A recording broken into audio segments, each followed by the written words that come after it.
केवल तुम मेरा अनन्य चिंतन करो, मैं तुम्हारे योगक्षेम का वाहन करता हूं। तो विश्वास करो ना, परमात्मा पे विश्वास करो ना।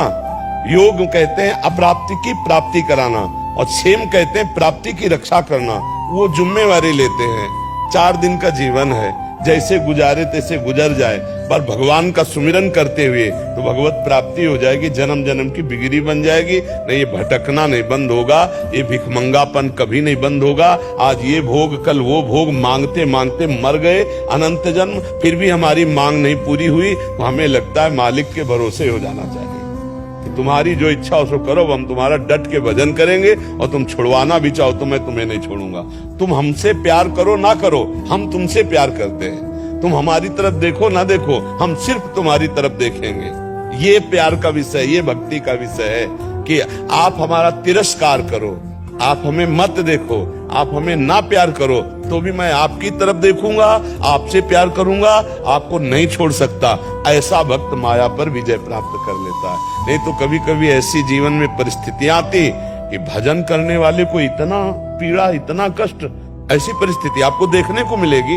पाप करने वाला बड़ा कार में चल रहा है, उन्नति में है, और एक सही ढंग से चल रहा है, तो उसके ऊपर इतनी विपत्तियां हैं, तो आपको फिर परिणाम में संशय हो जाएगा, क्या भक्त को ऐसा कष्ट मिलता है? पापियों को तो देखो जुकाम भी नहीं हो रहा, और भक्तों को ऐसा कष्ट। तो ये भ्रम मत पड़ना, भक्तों का आखिरी हिसाब किताब हो रहा है, और वो अपने मालिक के पास जाके रहेंगे। ये बार बार जन्मेंगे मरेंगे, ये बार बार दुख भोगेंगे, उनका आखिरी हिसाब है। इसलिए हमें लगता है चाहत करो तो भगवान की प्राप्ति की चाह करो, अगर चाह ही करनी तो भगवान से कह दो मेरी चाह मिटा दो। चाह मिट जाए, इससे बड़ा कोई महापुरुष नहीं। कोई चाह नहीं, कोई चिंता नहीं। चाह मिटी चिंता मिटी, मनुआ बेपरवाह, जिनको कछु न चाहिए वो सहन के सा। जाहि न चाही कबों कछु, तुम सन सहज सने, बसो निरंतर तासुर सो राउर निजगे। परमात्मा उसी के हृदय में प्रकाशित हो जाता है जहाँ कोई लौकिक चाह नहीं रह जाती। आरजू जी, श्री हरिवंश महाराज जी। महाराज जी, जैसे आप श्री बताते हैं कि प्रणव का उच्चारण अपने मुख से नहीं करना चाहिए जब तक गुरु से ना मिला हो। महाराज जी, मैं जिन लोगों से को जपने या बोलते देखती हूँ तो उन्हें मैं मना करती हूँ कि गुरुदेव से मिला होना चाहिए, इसके बदले आप शाम सदाशिव जप कर सकते हैं। तो महाराज जी, मैं इस सलाह देने से कोई अपराध तो नहीं? बहुत अच्छा है, उचित सलाह है, ऐसा देना चाहिए। क्योंकि जो मंत्र है वो गुरु प्रदत्त ही होने चाहिए, तभी लाभ मिलता है। गुरुमुख की महिमा है, गुरुमुख की महिमा। अगर गुरु से मिला हुआ मंत्र आदि नहीं है तो वो प्रकाशित नहीं होगा। प्रकाश उसका फल यही होगा कि गुरुदेव मिलेंगे। पर जो वैदिक मंत्र हैं वो गुरुदेव से मिलने पर ही जपना चाहिए। नाम सबको ही जप सकता है, और नाम का फल होगा गुरुदेव का मिलना। और हो सकता है वही नाम गुरुदेव जब दे दे तो उसका चमत्कार प्रकट हो जाएगा।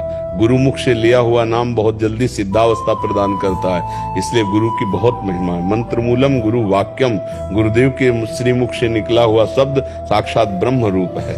विपिन अग्रवाल जी, सतगुरुदेव भगवान आपके चरणों में कोटि नमन। गुरुदेव, गीता प्रेस से प्रकाशित एक पुस्तिका में पढ़ा था कि प्रभु मिलन की विरह की पीड़ा के सारे अशुभ और मिलन के सुख में सारे शुभ संस्कार नष्ट हो जाते हैं। सारे शुभ और अशुभ संस्कार नष्ट होने पर ही कर्म बीज शून्य होकर प्रभु की प्राप्ति संभव है। महाराज जी, इस पर आपका अनुभव जानना चाह रहे थे। देखो, एक सिद्धांत होता है शास्त्री, एक होता कृपा। समझ लो, हम सब कृपा मार्ग के पथिक हैं।